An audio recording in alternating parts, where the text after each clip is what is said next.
I heard coffee is basically a drug. Addictive, wrecks your sleep, kills your gains. Should I quit? That guilt you feel every morning, it's costing you. This drink you're scared of actually lowers your risk of several cancers: liver, colon, endometrial. Coffee is the most slandered drink in nutrition history, and I'm about to prove it. Wait, it fights cancer? That's the ending. Let me break down every myth first. Myth 1. Coffee is a drug. Yes, caffeine hits your brain's pleasure center and creates dependence. Quit after years and you get withdrawal. But a hard drug? No. Coffee destroys nothing. Not your body, not your mind.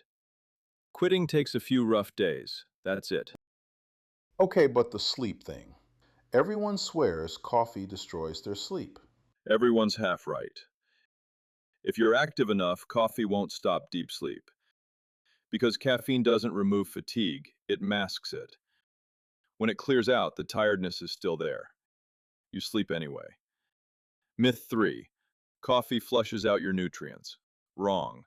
It competes with calcium and magnesium absorption, but doesn't flush them out. And tea does the exact same thing. Nobody demonizes tea, do they? So why do I need more and more coffee just to feel awake? That's tolerance. Caffeine blocks your adenosine receptors, so your brain builds new ones. Now you need more for the same buzz. It builds in just 1 to 2 weeks. To reset it, a full break, 1 to 2 weeks. First 3 days are brutal: headaches, fatigue, irritability. Then 1 cup works like magic again. Don't raise the dose. Take a pause. Wait, I don't even drink that much coffee, but I have cola, tea. Does that count? It all counts. And most people have no idea how much caffeine they're actually taking in. Let me give you the numbers. Every major health organization agrees. Don't exceed 400 milligrams of caffeine per day from all sources combined. Here's exactly what you're drinking. A single shot of espresso, 30 milliliters, 60 to 80 milligrams. Double shot, 160 milligrams, almost half your daily limit in one drink. A cup of black tea, 250 milliliters, up to 70 milligrams. The longer it steeps, the more caffeine it holds. Green tea, people think it has none. Wrong, 30 to 50 milligrams per cup. Pu'er tea, hugely popular, and people drink it instead of coffee, not knowing it has even more caffeine than espresso. 100 milligrams a cup. A can of cola, 330 milliliters, 35 milligrams. Most people drink cola in the evening and never realize that's exactly why their sleep is shallow and unrefreshing. Wait, does it matter when I drink it? It matters more than you think. Cortisol is your alertness hormone. It's what wakes you up. Right after waking, it's already high. Coffee, then, is wasted. The best time for your first cup is 1 to 2 hours after waking, when natural cortisol starts dropping. And adrenaline prepares your body for physical load. That's why coffee works before training.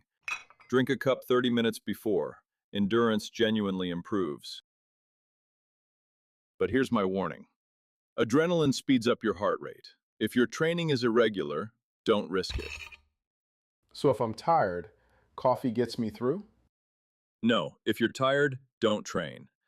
The biggest problem is people confuse fatigue with overtraining. Drinking coffee to force yourself into the gym when you're exhausted? That workout does more harm than good. Okay, so what does coffee actually do for me? It protects your cardiovascular system. Regular moderate intake lowers your risk of heart disease and, critically, stroke. It helps prevent fatty liver disease, alcoholic cirrhosis, even hepatitis. It cuts your risk of type 2 diabetes by nearly 30%, better insulin efficiency, better glucose control. And caffeine raises your metabolic rate, up to 10% for 3 hours after you drink it. It has antibacterial properties, and it can lower your risk of depression by 20%. It boosts dopamine, serotonin, noradrenaline. This sounds too good. What's the catch? The dose. Too much caffeine causes insomnia, nervousness, nausea, rapid heartbeat, headaches, anxiety, shaking hands. Some people get panic attacks. Doctors define abuse as more than 5 cups a day. And if you have cardiovascular disease, caffeine is contraindicated. Gastritis? Avoid it. Coffee stimulates hydrochloric acid, which should only release when you eat. All right, real question. Does coffee boost your libido? Everyone asks that. Caffeine stimulates the nervous system, sure, but desire depends on other things.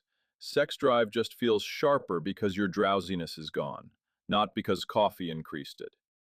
So coffee's not the villain. It might actually be good for me? 2 to 3 cups a day lowers your risk of liver, colon, and endometrial cancer. Coffee is packed with antioxidants that cut chronic inflammation, improve insulin sensitivity, and protect your liver. The drink you felt guilty about might be one of the healthiest things you do all day. But caffeine has an optimal window, the first half of the day. Push it late, exceed your dose chronically, and you're risking your heart and nervous system. Count your intake. So all those years of guilt over my morning coffee? Wasted. 2 to 3 cups. Don't raise the dose. Take breaks. Count all your sources. Coffee isn't your enemy, it's an ally. That's a relief. So how many cups do you drink a day? Drop it in the comments. That's science.